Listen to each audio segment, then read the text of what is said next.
Cambodian scholars have made quite an astonishing statement, saying ASEAN should consider amending its charter to allow for the suspension or removal of member states.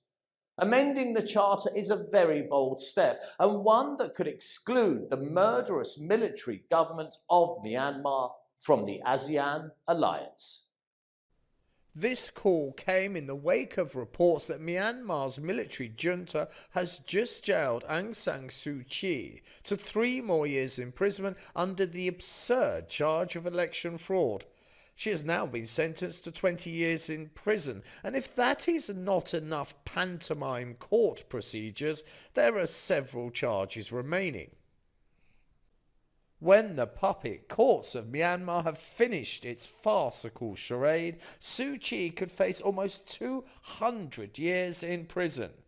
And it is this that has angered the Director General of International Relations of Cambodia, saying ASEAN should consider amending its charter to suspend or remove a member state from the bloc because we cannot allow this crisis to continue any longer.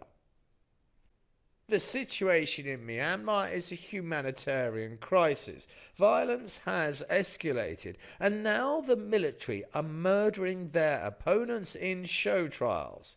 It's hard to see how this despotic regime can be allowed to stay in the ASEAN.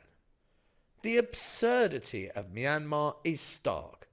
Aung San Suu Kyi, a democratically elected leader, is sentenced to years of hard labour on such idiotic charges as having abused her position by renting land at a discounted price. All this while the military junta levels its guns at its own countrymen and hangs from ropes those that dare to call this barbaric regime unjust. This pantomime of justice is as cruel as it is absurd.